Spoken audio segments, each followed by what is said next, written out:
Olá, pessoal que me segue aqui no canal Tratamento de Efluentes. Estamos aqui de retorno mais uma vez, fazendo mais um vídeo acerca do tratamento de efluentes. Hoje eu vou falar de um assunto que creio que a grande maioria de vocês, em alguma etapa, acaba utilizando, né? Que são os processos de tratamento por meio de coagulação, floculação e também algumas dicas de tratamentos um pouquinho mais diferenciados, principalmente a respeito de metais, etc. Ok? Para ajudar neste vídeo, eu vou compartilhar com vocês aqui na tela o livro do professor Cavalcante, que ele tem sido, digamos assim, um norte, né? Uma base nos nossos comentários. Tá? Vou compartilhar com vocês aqui, então, o livro do professor Cavalcante, né? Que é Vou apresentá-lo para vocês aqui, que é este aqui, Manual de Tratamento de Efluentes, né, industriais. Tem esse aqui, que é a versão anterior, que é capa azul, e tem uma versão mais nova, que é capa amarela. Tá? Não muda muito, na edição nova tem alguns detalhezinhos, alguns itens a mais, mas não são muito significativos. Tá? Muito bem. Então, hoje eu vou falar alguma coisa sobre o processo convencional de tratamento físico-químico, falando especificamente sobre a coagulação, floculação e alguma coisa sobre metais pesados, fósforo, etc. e tal. Além de também falarmos sobre os coagulantes e floculantes. Se der tempo hoje no vídeo, senão vai ficar para um próximo. Muito bem. Então, eu não vou ler tudo que está escrito aqui, eu vou usar só como base, tá? Mas o que acontece? Nos efluentes industriais, nós temos basicamente partículas ou materiais que estão dissolvidos, isso eu já comentei no vídeo anterior com vocês, né? Substâncias que estão na forma de uma solução, e nós temos substâncias que estão na forma de uma dispersão ou suspensão. Aqui ele coloca suspensão quando as partículas têm de 1 a 100 micras, né? E qual é que é o objetivo dessa fase do tratamento? É, através da adição de coagulantes e floculantes, né, nós fazermos com que essas suspensões coloidais sejam precipitadas, ou seja, elas se transformem numa fase insolúvel e possam ser removidas do efluente. Tá? Isso acontece porque essas partículas que estão dissolvidas na água, elas geralmente, ou dissolvidas ou dispersas na forma de colóides, geralmente elas têm carga elétrica. Então, essas cargas elétricas fazem com que elas se mantenham em suspensão, né? Estão suspensas na água através de atração elétrica. E o objetivo, então, de nós adicionarmos esses coagulantes na primeira etapa, ou floculantes depois, é exatamente neutralizar essas cargas elétricas que nós temos, fazendo com que essas substâncias se aglomerem, se aglutinem, fazendo a famosa coagulação, floculação. Tá? Então, é um fenômeno que está relacionado com cargas elétricas. Tá? Para isso, nós vamos primeiro fazer a coagulação, que é a transformação dessas substâncias que estão dispersas na forma de géis e colóides, com que elas se tornem insolúveis em partículas de pequena dimensão que acabam se repelindo. Para isso acontecer, nós vamos utilizar basicamente compostos catiônicos, porque essas substâncias que estão na forma de géis e colóides, geralmente elas têm carga negativa, na grande maioria das vezes. Então, nós vamos usar cátions, e geralmente cátions polivalentes, ou seja, que tenha mais de um número de oxidação. No caso, o alumínio mais 3, que precisa de 3 elétrons, ferro 3, ferro 2, o cálcio também, que é um excelente coagulante, né, para esse tipo de uso, que vão neutralizar essas cargas elétricas das partículas em suspensão, fazendo com que ela possa precipitar. Tá?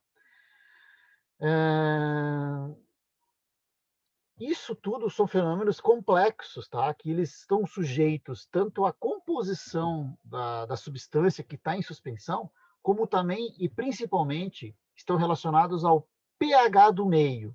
O pH vai ter uma influência muito grande nesse fenômeno da coagulação.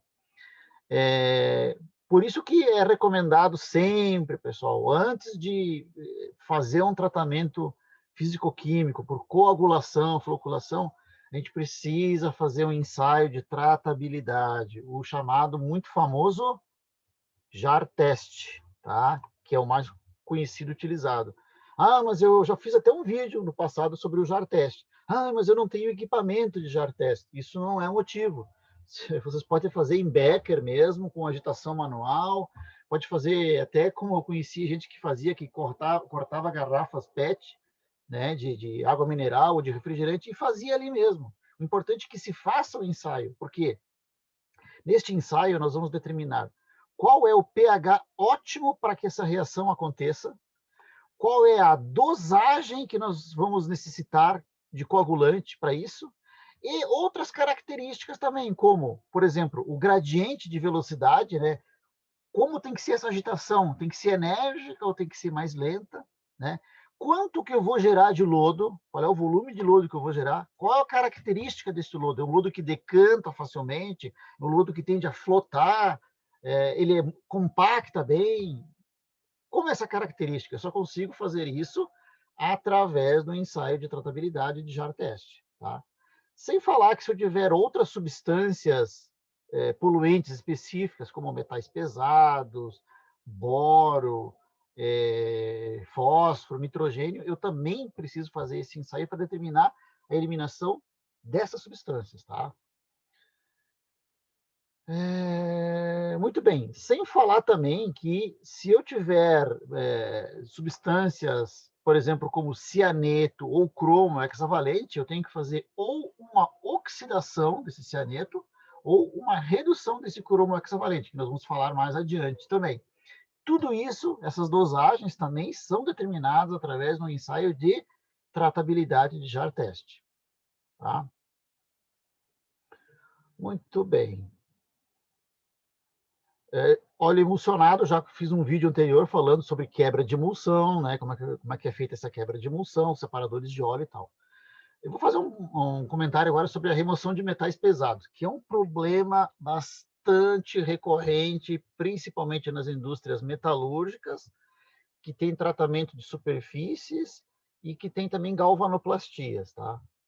Então, a remoção dos metais pesados do efluente, ela se dá basicamente pela transformação desses cátions metálicos que estão dissolvidos no meio na forma de hidróxidos. Eu vou transformar esses cátions que estão em solução no efluente numa forma insolúvel por meio de hidróxidos. Para isso, eu vou ter que alcalinizar o meio, tenho que usar um álcali, que pode ser o cal, como eu já comentei em vídeos anteriores, ou a soda.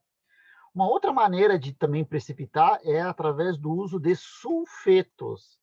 Geralmente, pessoal, geralmente não, os sulfetos, eles são mais efetivos, conseguem reduzir muito mais os metais em solução do que os hidróxidos, porque os sulfetos dos metais são menos solúveis do que os hidróxidos. Só que, cuidado, tá, pessoal, porque existe limite também, padrão, para emissão de sulfetos, tá? Então, vocês podem resolver um problema, que é a eliminação dos metais, e criar um outro, que é o sulfeto. Sem falar que o sulfeto ele tem um odor não muito agradável, né, gente? Quem já trabalhou com sulfeto sabe que ele tem o cheiro de ovo podre. E isso não é muito agradável, nem na estação e nem para os vizinhos, tá? Muito bem. A precipitação dos metais pesados depende de dois fatores, da concentração do metal e do pH da água, do efluente, né? Por isso que quando eu tenho uma solução concentrada em metais, as reações de precipitação são bem mais complicadas. Vou dar um exemplo. Se eu quero eliminar ferro de um efluente e esse ferro vem de um enxágue, de um banho de decapagem, é bastante simples eliminar esse ferro. Uma pequena elevação do pH, uma pequena adição de álcalis, eu consigo transformar todo esse ferro que está em solução na forma de hidróxido férrico e ele precipita fácil. Agora, se eu tenho um banho de decapante com uma concentração de ferro em solução de 50, 70, 100 gramas por litro de ferro, a quantidade de álcali que eu tenho que dosar para que eu consiga subir o pH e transformar esses cátions de ferro em hidróxidos é muito grande. E essa adição de álcalis dentro de uma solução ácida vai gerar uma reação exotérmica, que gera calor. E já aconteceu casos de eu presenciar de o próprio efluente, o banho concentrado de decapante, entrar quase em ebulição, chegar a 80, 90 graus de temperatura. E isso também atrapalha, porque a gente sabe que todos os elementos são mais solúveis em temperaturas mais elevadas, né? Então, e sem falar na quantidade de lodo que é gerado, que às vezes chega a 80, 90% de volume. Então, isso interfere, tá? Então, os metais pesados encontram-se usualmente dissolvidos em água, na faixa de 1 a 100 miligramas por litro, isso é um valor normal de águas, de enxágue e tal, e com valores de pH menor que 7, porque geralmente o pH menor que 7, a maioria dos metais são solúveis, com exceção de alguns que também são solúveis em pH alcalino, conforme eu vou mostrar para vocês a seguir aí. Então, a remoção dos metais é feita pelo ajuste de pH com um álcali, né, para que ele diminua a solubilidade. O grande problema, pessoal, é o que diz aqui, ó. Cada metal possui um pH ótimo de insolubilidade, ou seja, cada metal vai ter um pH onde ele vai ser menos solúvel. Eu vou mostrar isso através de um gráfico aqui, vai ficar mais fácil de nós entendermos. Aqui, esse gráfico aqui, ele mostra a solubilidade dos metais em função do pH. Então, veja bem, ó. Aqui eu tenho o pH da solução, né? Tudo isso aqui, pessoal, essas curvas foram determinadas em laboratório, usando água deionizada e uma solução PA do sal do metal, puro. No momento que eu misturo tudo isso no efluente, tá? Eu tenho essa sopa de metais misturadas, com mais outras substâncias, que eu vou comentar depois, essas curvas podem mudar, elas podem deslocar, e até, em alguns casos, inverter, tá? Mas isso aqui é o que é uma curva obtida em laboratório, por experimentação, porém de uma solução só do metal, tá? Então, vamos analisar aqui, ó. Nós temos o pH, que varia de 2 a 12, e aqui nós temos a concentração do metal dissolvido. Ou seja, quanto mais baixo for aqui o valor, menos metal eu vou ter em solução. A gente sabe que tem alguns metais que eu preciso atingir parâmetros de 0,1, 0,5, 0,2. Aqui eu tenho 1 ppm, 1 miligrama por litro, e aqui eu tenho 0,1 ppm. Vamos imaginar que, no mínimo, eu queira 0,1 ppm, tá? Por uma hipótese. Então, aqui nós temos o cromo. Olha como é interessante o comportamento do cromo, ó. Aqui ele é altamente solúvel no pH 4,5. À medida que eu vou aumentando o pH, ó, eu passo para 5, para 6, ele já está bem menos solúvel. A menor solubilidade do cromo eu tenho no pH 8,5. No pH 8,5 é praticamente insolúvel. Todo o cromo vai estar precipitado. Mas olha que interessante. Se eu continuar aumentando o pH da solução, ó, e eu chegar, por exemplo, em pH 10, eu volto a dissolver novamente o cromo. Isso aqui a gente chama de comportamento anfótero, ou seja, o metal volta a se redissolver num pH alcalino. Então, o pH ideal para o cromo, qual que é? É 8,5, certo? Olha o cobre, que interessante. O cobre eu vou ter o menor pH em 8. O zinco, num pH também 8,5. O níquel, num pH 10, que é o ideal. O cádmio, pH 10,5, e a prata num pH próximo de 12, ok? Então, imagine que eu tenho lá o meu efluente contém zinco, tá? E zinco e cobre, ok? Muito bem. Então, o zinco, para mim poder precipitar ele bem, eu tenho que trabalhar aqui num pH em torno de 8,5, certo? Que é o pH legal para cobre. Então, eu consigo eliminar zinco e cobre do mesmo efluente, deixando ele no final, no pH de precipitação dele, na faixa de 8,5. Porém, se eu tiver zinco, por exemplo, e níquel no mesmo efluente, o pH ótimo para zinco é 8,5, mas o pH ótimo para níquel é 10,5. Se eu tiver num pH 8,5, olha aqui, ó, eu vou ter em torno de 1 ppm de níquel. Estou acima do limite legal. Está percebendo como é complicado?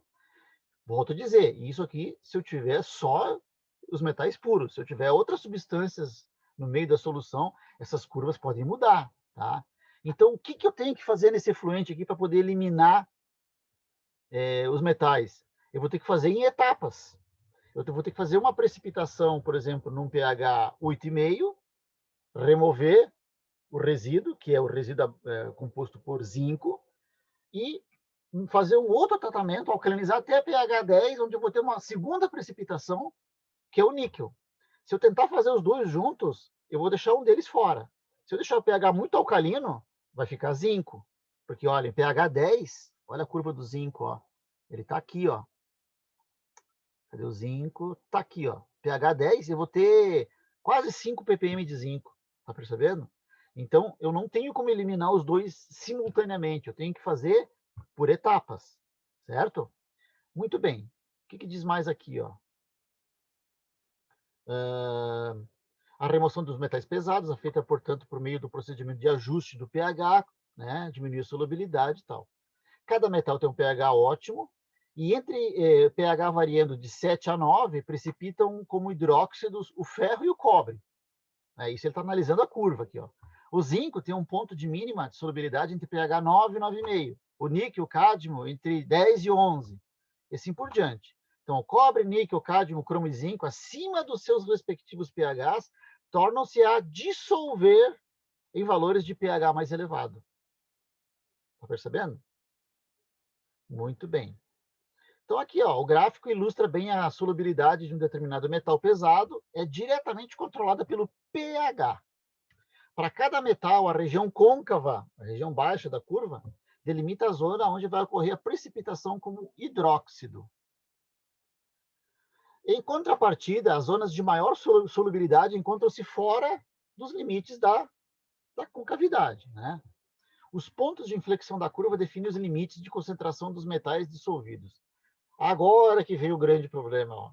Todavia, há casos frequentes de precipitação de metais sob forma de hidróxidos em que não se atingem os níveis exigidos pela legislação.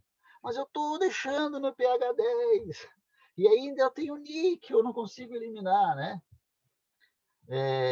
Quanto aos padrões de emissão, isto se deve porque muitas plantas de galvanoplastia contêm compostos que interagem com metais dissolvidos e interferem com sua precipitação como hidróxidos metálicos. Desta forma, metais pesados complexados com cianeto, por exemplo, não serão removidos por este método. Ou seja, eu tenho que destruir o cianeto primeiro, para depois poder precipitar ele como hidróxido. Porém, além do cianeto, existem compostos como amônia, que complexa também, fosfatos, EDTA, e aqui eu vou citar outros, citratos, gluconatos, etidronatos, entre outros, tá? Que são comumente utilizados em acabamento de metais, e desta forma a sua presença inibe a precipitação dos metais, limitando sua remoção, excedendo muitas vezes o padrão de lançamento.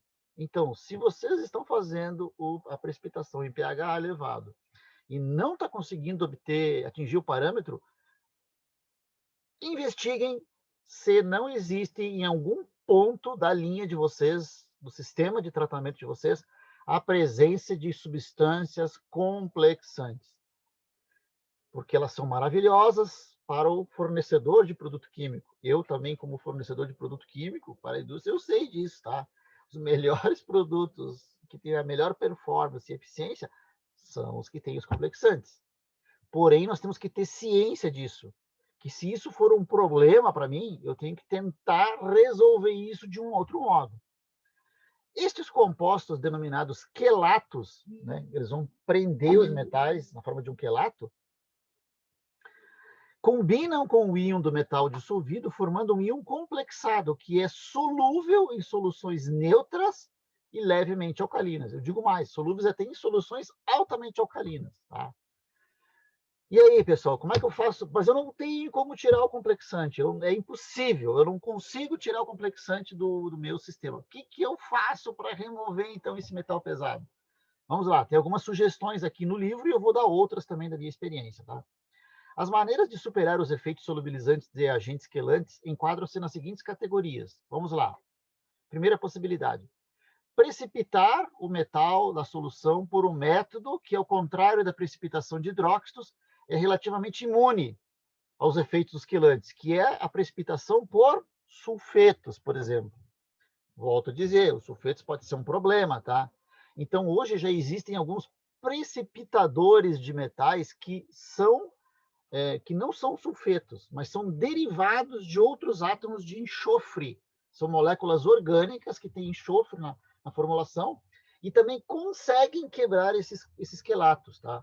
O grande problema desses precipitadores é que eles são muito caros, tá? Então, tu tem que tentar usar o mínimo possível dele para não aumentar muito o custo, tá?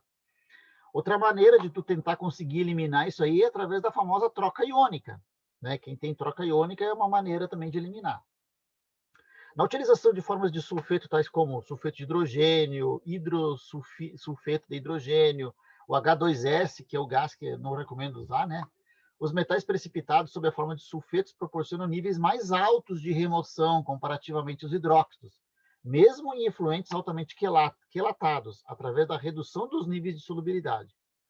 Em geral, sulfetos têm solubilidade com diversas ordens de magnitude menores que os hidróxidos. Tá? Os metais que melhor precipitam sob a forma de sulfeto são o cádmio, o cobre, o mercúrio e o selênio. Níquel, pode ver que não está citado aqui. Então, o níquel, provavelmente, vocês vão ter que tentar fazer um tratamento com um precipitador de metais. Tá? Essa é uma das possibilidades. Qual é a outra possibilidade que eu tenho? Outra possibilidade está aqui, ó. Pré-tratamento do efluente para livrar o íon metálico dos quelantes. O pré-tratamento de efluentes com metais complexados se inicia com a segregação dos mesmos. Em seguida, eleva-se o pH a limites extremos, ou então se abaixa para uma condição fortemente ácida, ou seja, eu dou um chamado choque de pH. Se o efluente ele é levemente ácido, eu tento jogar o pH lá embaixo primeiro, quase a zero, né? E agito por um certo tempo, e depois subo ele lá em cima, no limite superior, 12, 13, 14, para dar esse choque. Esse choque, às vezes, de pH, essa alteração brusca, quebra, muitas vezes, a molécula desses quelantes. Ou posso fazer o contrário, subo o pH para um valor muito alcalino e depois baixo ele para um valor de pH muito baixo. Como é que eu descubro qual é o melhor método? Ensaios de tratabilidade. Certo, pessoal? Já teste, né? Nessas condições extremas de pH, o metal complexado normalmente se dissolve, liberando o íon metálico. Cálcio ou outro cátion não tóxico solúvel pode ser utilizado para segurar o complexo, a fim de que ele não se recombine com o metal, quando o pH é reajustado. Por isso que o uso do cal, aqui no caso de subir o pH e baixar para dar essa quebra, vai ajudar também, porque como ele é um íon ele é bivalente, né? Tem precisa de dois elétrons, ele vai conseguir segurar o quelante. O quelante vai pegar o cálcio e vai soltar os metais. Se eu tentar usar o sódio, eu não consigo. Mais um motivo para usar cal também, tá? Outra maneira de resolver isso também, que não está citado aqui, ó, é a destruição do quelante ou do complexante. Como é que eu destruo esse complexante? Através de reações de oxidação enérgicas, tá? Que também têm que ser investigadas em ensaios de tratabilidade. Eu posso fazer ou uma oxidação com cloro ou hipoclorito, por exemplo, ou uma oxidação com peróxido de hidrogênio, também um outro exemplo, ou até utilizar umas reações de oxidação mais enérgicas, como reagente de Fenton, que é uma mistura de ferro 2 com mais peróxido, ou até reações muito mais enérgicas, que é usando o próprio gás cloro. Tá? Eu tive um caso de um cliente meu que o efluente era tão complexado que ele tinha que fazer a destruição com gás cloro. Aí vocês vão dizer, mas como é que ele comprava cilindro de cloro? Não, ele produzia o cloro em loco. Ele adicionava hipoclorito de sódio, no efluente, no pH próximo da neutralidade, e baixava o pH para a faixa de 3. Todo aquele hipoclorito que estava na solução, ele se transformava em gás cloro. E esse gás que era liberado, ele destruía o complexante. Só que, pessoal, gás cloro é muito perigoso, tá? É um gás extremamente tóxico e asfixiante. Ele tinha um sistema de exaustão lá com um lavador de gases para poder fazer essa reação aí, ela acontecer, ok? Muito bem, eu vou parar por hoje aqui, porque senão o vídeo vai ficar muito grande, muito extenso, né? Eu gostaria que vocês comentassem, se tivesse alguma dúvida também podem fazer perguntas, deixar comentários. Convido a todos vocês a se inscreverem no canal, quem não é inscrito. Se gostaram, dá um ok para mim. Compartilhem com colegas e companheiros, né? Que a ideia do canal é exatamente essa, é trazer conhecimento e disseminar entre nós aí. E falar das nossas vivências aí da resolução de problemas. Para o próximo vídeo, eu vou começar falando sobre redução de cromo hexavalente, que é um assunto muito interessante e que dá uns furdunços por aí, tá? Em algumas empresas. Ok, pessoal? Grande abraço a todos e até o próximo vídeo, se Deus quiser.